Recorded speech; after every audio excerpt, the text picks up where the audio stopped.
para comenzar, es que la cooperación financiera tiene dos grandes partes con tres pedacitos. La de suavizar los shocks, que tiene que ver con el descalce externo y el fiscal, y la otra parte que tiene que ver con la brecha ahorro-inversión, con la recirculación del ahorro.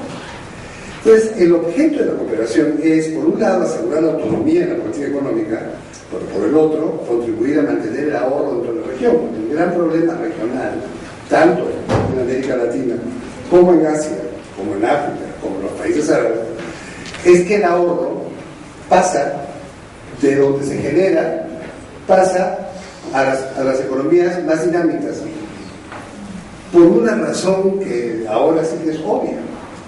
Porque las economías más dinámicas son las economías más endeudadas del mundo. ¿Quién presta? Nadie se plantea, cuando tú dices, no, los países ricos altamente endeudados. Ya, ¿endeudados con quién? Entonces tú dices, ¿endeudados con quién? ¿Cómo que con quién? ¿En qué se ahorra? ¿En qué se guardan las reservas internacionales? En bonos del tesoro. ¿Qué cosas en bonos del tesoro? Porque un instrumento de crédito. Entonces, ¿qué estamos haciendo? Pasando nuestro ahorro para otro. Y esto pasa en todas las regiones del mundo. Entonces, parte del objeto de esto es tratar de mantener toda la región. Y ese era el esquema europeo. Eso es lo que tenían en la cabeza. Cuando Paul de Grauw escribió su cosa, su libro, que es el estudio grande que dio pie al ECU, él lo que tenía en la cabeza era reducir los costos de transacción y conservar el ahorro dentro de Europa, porque en ese momento se pasaba a Estados Unidos. El ahorro se guardaba en bonos del Tesoro americano. Y lo otro es el tema de la convergencia. Cooperación financiera para que las economías más pobres converjan con las más ricas. Ahora, lo que no es la cooperación financiera, y este es un tema controvertido, no es una unión monetaria. La unión monetaria es un tema de integración financiera. Es otro tema. Estamos hablando de cooperación financiera. Y en la cooperación financiera, la unión monetaria no es tema. Lo que sí puede ser es la necesidad de la unidad de cuentas. Y ese ha sido el trabajo que han hecho tanto los asiáticos como los árabes adentro de sus trabajos regionales. Tienen sus propias unidades de cuentas. Sin embargo, tener una unidad de cuentas no implica una unión monetaria. Y una cosa que hemos aprendido mirando Europa es que la idea que uno no debería de tener cuando tienes economías asimétricas con diferentes productividades es que tú puedes juntarlas a todos con un solo banco central. Esa discusión ya la hicieron Arestis y de Paula hace 10 años, y Giambiaggi, que está ahora no sé en dónde, pero Giambiaggi en esa época escribía sobre esto, y él también concluyó con que ese no era un tema. En Europa, el esquema estuvo pensado con el complejo del Titanic. Lo he bautizado así porque no se me ocurre. Estaba en Berlín cuando el semestre pasado, cuando me tocó hablar en una mesa redonda, y no se me ocurría otra forma de describir lo que había pasado más que la seguridad de los ingenieros de que el barco no se hunde. Pues si el barco no se hunde, tú no diseñas mecanismos para asegurar que no se hunda, aunque no se hunde.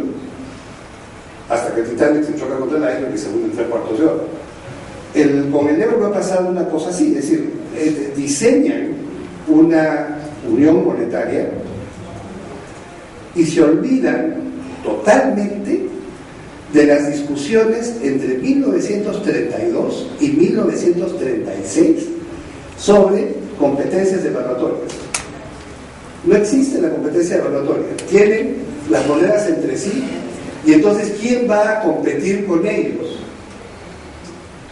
Y claro, resulta que sí puedes atacarlos desde el dólar, también los puedes atacar desde la libra esterlina, y también los puedes atacar desde el yen, cosa que pasó. Pero en el diseño no estaba pensado que eso podía pasar. Entonces, no tomaron en cuenta que el mercado cambiario es muchas veces más grande que el PIB.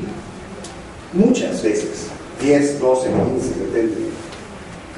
Pero cuando tú te haces un ataque cambiario, que es 3 veces el PIB, te van a mover el tipo de cambio de todas maneras.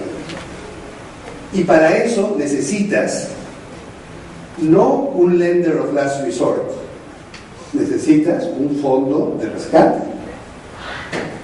Y allí esa discusión entre el prestamista de última instancia y el fondo de rescate es una discusión entre lo fiscal, que es el prestamista de última instancia, y la balanza de pagos en la parte temporal, que es el fondo de rescates.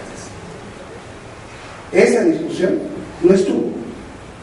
Al no estar, cuando comienzan los problemas de los déficits adentro de la zona euro y se comienzan a dar cuenta que los déficits se están acumulando y que se están acumulando no en Grecia, ojalá fuera en Grecia, en Italia, en Francia, en España, Portugal, también en Grecia y en Irlanda, que son los chiquitos. Pero Italia y Francia son altamente deficitarios y son muy grandes. Y al mismo tiempo que son altamente deficitarios, encima tienen una banca que es acreedora, como banca privada, es acreedora de los vecinos por las estructuras de comercio que tienen con los vecinos. Y esto entonces se produce un problema bancario y un problema fiscal, porque tienes que entrar como fisco a rescatar a la banca y eso te crea un problema fiscal. Entonces, esta falta de idea, porque no se podía hundir, insisto, como no se podía hundir, pues, ni prestamista de última instancia ni fondo de rescate, hasta que se chocó contra el iceberg. Ya cuando se venía hundiendo, en mayo del año 10, dijeron, se está hundiendo. Tenían el problema desde el 9 de agosto del año 7. Estaban en el tercer año de la crisis cuando dijeron, hay problemas. Por supuesto, cuando dijeron hay problemas, salieron a buscar recursos para ver cómo financiaban los problemas. Y China dijo, no cuente conmigo. Y ahí ya. Una vez que China dijo, conmigo no, tuvieron que ponerse más serios y ahí vino ya el problema que hemos visto todos en la prensa, ¿no? Si Alemania pone condiciones o no pone condiciones, si va con Francia o no va con Francia, y finalmente terminan alemanizando un tema que en realidad es multilateral europeo, que ha sido de un error de criterio monumental, porque eso reduce para atrás en el espíritu de multilateralizar las soluciones que tienen que ver con financiar fondos de rescate o prestamistas de última instancia. Por eso se inventó el Fondo Monetario en el año 44 y por eso se pensaron en los fondos de estabilización en el año 35. Entonces, tenemos ahí un problema de faltantes en la zona. Lo otro es que para los que han pensado en prestamistas de última instancia, todos los que ya se mencionaron, la peculiaridad es que nadie los usa. Y a mí me impresionó mucho en una conferencia que organizó Aldo en el Fondo Monetario del año 10, me impresionó mucho la intervención del coreano que dijo, para ponerlo rapidísimo, primero muertos que ir al fondo. Porque ya nos pasó en el 97 y nos volvió a pasar en el 2008. Así es que nosotros, al Fondo Monetario, no vamos. Entonces, si no van al fondo, no van a Chiang Mai. ¿A dónde van? Al FED. Y miren el proceso de marcha atrás. Pues hemos inventado un sistema multilateral que no camina porque está estigmatizado. Hemos comenzado a inventar sistemas regionales que tampoco caminan porque están enganchados al sistema estigmatizado, y funcionan los acuerdos bilaterales con el FED. Entonces, en Europa se alemaniza, en el mundo se americaniza el rescate. Entonces tenemos la paradoja es que mientras más se diseñan mecanismos regionales complejos, menos se utilizan. Y lo otro que es paradójico es que mientras más asimetrías hay adentro de los espacios regionales, más unilateralidad de parte de los asimétricos. Y esto tiene que obligarnos a reflexionar, si estamos trabajando para esquemas de esta naturaleza en América Latina, sobre cómo hacemos para contrapesar las asimetrías y para facilitar los mecanismos. Porque de hecho, en términos del estigma, yo creo que el estigma no se va a ir, más bien el estigma se va a profundizar. El estigma tiene que ver con que el mercado financiero, y esto, que el estigma tiene dos lados, ¿no? Hay el estigma popular, nadie quiere el Fondo Monetario, y ya sabe con qué viene, entonces ya sabemos, está la pobre iglesia, todos sabemos cómo va. Pero el estigma por el otro lado es todavía más severo, que es que el mercado financiero dice, va a ir al fondo. No, el credit rating de no sé quién se baja. Entonces nadie hace un acuerdo con el fondo en serio. Fíjense, los dos que hicieron acuerdos con el fondo del año 8, que lo hicieron porque just in case, ¿no? Que fueron México y Perú, pero ni por un asomo los citaron para nada. Fueron al FLAC, fueron a todas partes, pero usar, o sea, ya tenían firmados tremendas líneas de crédito con el fondo, nadie hacía eso. Porque el estigma te ahuyenta a todo el mundo y tú estás cuidando tu credit rating, entonces ahí no lo tocas. Eso no va a cambiar. La pregunta es si lo que queremos es tener un FLAC como la iniciativa de Chiang Mai, o sea, atada al fondo, o como acaban de hacer con la Unión Europea desde mi punto de vista con un error de juicio criminal, es decir, las condiciones las pone el fondo, el dinero lo pongo yo a Europa. ¿Para qué pones? ¿Para qué estás regalando tu capacidad de negociación? Y entonces los europeos, cuando les preguntas ¿para qué estás regalando tu capacidad de negociación? Te dicen, porque yo no le quiero poner las condiciones a mi vecino. Tú no, pero tu canciller todos los días sale en la televisión diciendo que ella pone las condiciones. Son 4.000 toques para ponerlo en japonés. O sea, yo no pongo las condiciones, que la ponga el fondo, pero quien está diciendo las condiciones es la canciller. A ver, ¿quién entiende? Y fíjense el impacto que ha tenido en el fondo, a pesar de todo lo que hemos escuchado esta mañana sobre el G20, el aumento de los recursos. Miren el cuadro de los recursos disponibles del fondo en proporción del PIB mundial, y sigue bajando. Entonces te dicen, tiene más recursos. Entonces, yo miro el cuadro y digo, a ver, yo quiero ver más recursos, lo mido sobre el PIB y resulta que no, tiene proporcionalmente cada vez menor. Y esto es a pesar de que el fondo salió de su hoyo del año 8, la crisis internacional hace que el fondo recupere un poquito su poder, pero esa recuperación del poquito de poder no ha venido, como pueden ver en el cuadro, con los activos que tendría que haber venido. Lo que han hecho ha sido emitir más debts. Ahora, ¿qué cosas se necesita para que camine la cooperación? Mirada a Europa, bien mirada. Una es que las políticas cambiarias se parezcan. Más o menos. Para que, como bloque de comercio, el bloque flote de manera más o menos homogénea contra los otros bloques. Si eso no ocurre, no tienes bloque. Y esto te fuerza a tener soberanía cambiaria. Fuerza dos cosas: uno, soberanía cambiaria, y dos, te conversas con tu vecino para que veas cómo le va. El ejemplo más evidente que hay ahorita es el funcionamiento de los mercados cambiarios de Colombia, el Perú y Chile, que son mercados cambiarios que funcionan casi sincronizadamente. En ese momento tú podrías, hace no sé cuántos años, 6 o 7, que los tipos de cambio son perfectamente estables.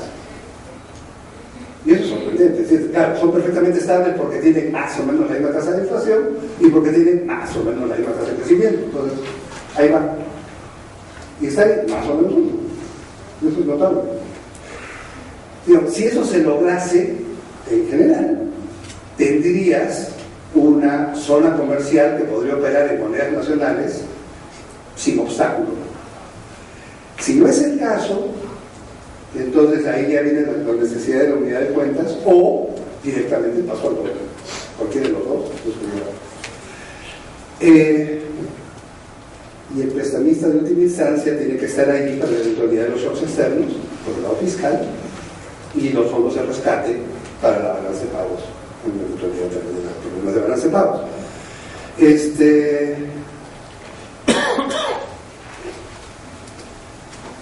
¿Qué más?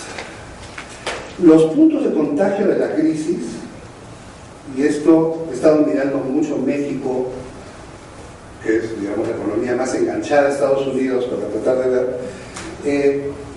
está en el mercado cambiario, en el de valores, en el de bienes y en el de servicios. Ahora, el problema con el mercado cambiario, en el caso de México, el mercado cambiario es casi 12 veces el PIB. Nada defiende una moneda contra un ataque cambiario que puede llegar a ser varias veces el PIB. Nada. Eso toma regulación internacional. Es decir, no es posible que los mercados cambiarios puedan ser más grandes que la economía. Porque entre swaps, forwards y futuros, según el VIX, es 11.7 veces. Y en Brasil es 9.5, me parece que es. Realmente es muchísimo. Eso tiene que ser regulado. Si no, ahí no hay ni prestamista de última instancia, ni Fondo Monetario, ni San Antonio bendito. Nadie rescata un tipo de cambio contra un ataque cambiario de esta forma. Nada. En los mercados de valores pasa una cosa no tan dramática, pero sí pasa una cosa enorme. También pueden llegar a ser muy diferentes. Y el problema con los mercados de valores no está en las acciones, sino está en los bonos. Es decir, una estampida contra la deuda pública de, digamos, Argentina, mañana, no, Argentina, Brasil. La deuda pública de Brasil es, en moneda nacional, es exactamente el mismo tamaño que las reservas internacionales de Brasil. Una estampida contra eso se lleva todas las reservas, más el efecto pánico sobre el mercado interno, y eso no lo defiende nadie. Nadie. Entonces, a la hora de diseñar mecanismos de cooperación, tenemos que tener en cuenta qué cosas es lo que se puede cubrir con fondos de rescate, prestamistas de última instancia, y las cosas que no se pueden cubrir, que tienen que ser objeto de regulación global. Porque ciertamente, al pensar esto en términos regionales, no estamos pensando en ninguna región en particular, sino en el abstracto. Es decir, si esto le pasa a los árabes, ustedes se pueden imaginar cómo sería. Una estampida en los Emiratos, una catástrofe mundial, ¿no? Entonces, ¿cómo pensamos las regulaciones y cómo pensamos la supervisión de los mecanismos derivados del mercado cambiario para que se pueda ver dónde están circulando en cantidades muy grandes? Y por supuesto, el mercado de bienes y el mercado de servicios, claro.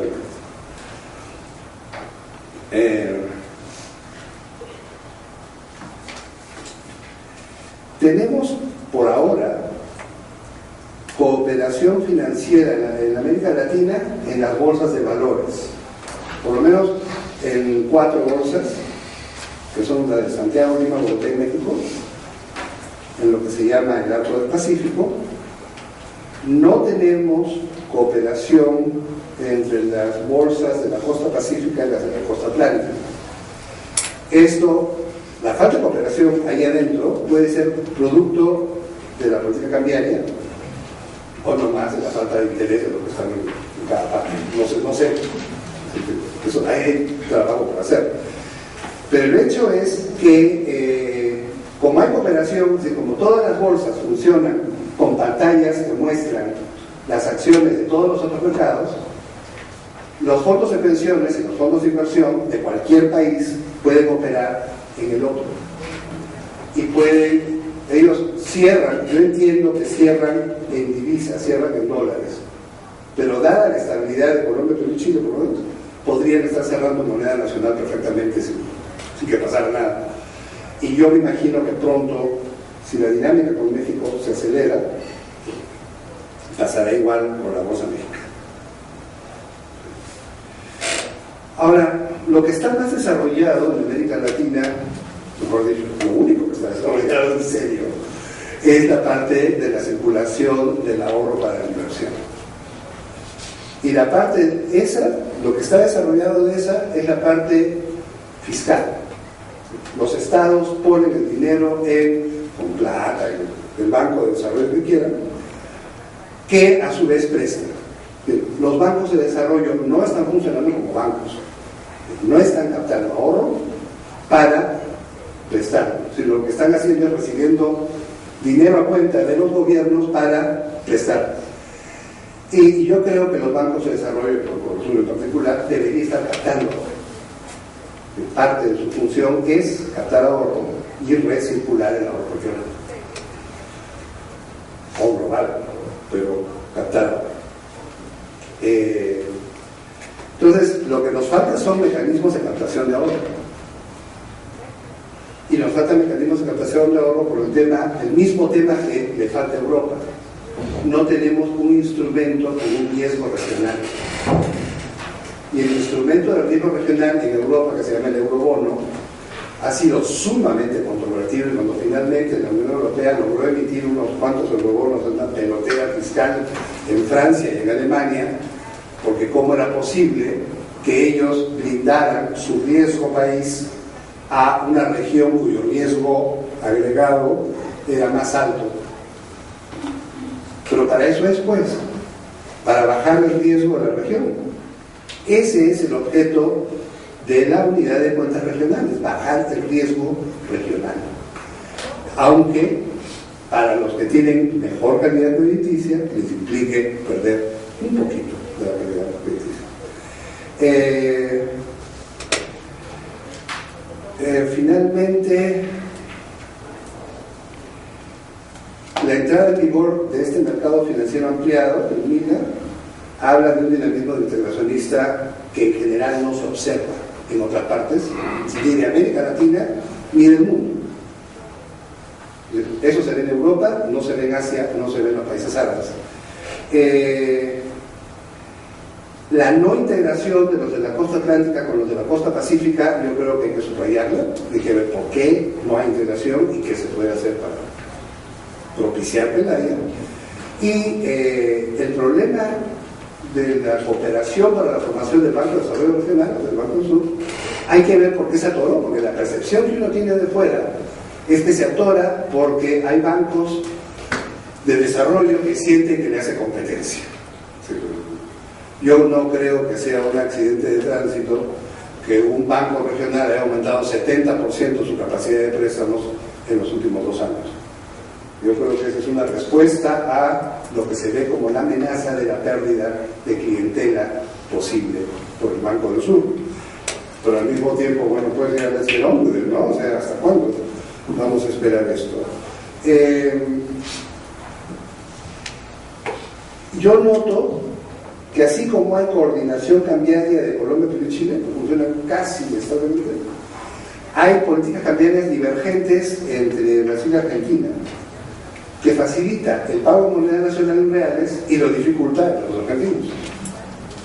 Y entonces ahí lo que hay que trabajar es cómo se hace para que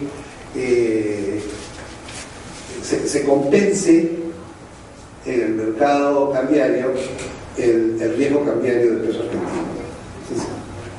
Forwards asegurados, forwards indexados a la inflación, en fin, pero algún tipo de instrumento de estos. No quiero regresar al punto inicial. Yo creo que sí es útil tener una unidad de cuentas en común, sí se puede construir una unidad de cuentas en común, no es difícil, sí es estable y sí permite una serie de operaciones que se pueden hacer en moneda nacional con esa referencia en la eventualidad de que las divisas no sean estables. Yo quiero recordarles a todos una cosa que todos sabemos, pero esta es la primera vez en la historia que las monedas de reserva, que son 4, pertenecen a economías altamente endeudadas con proyecciones de crecimiento nulas. Nunca en la historia nos ha pasado eso.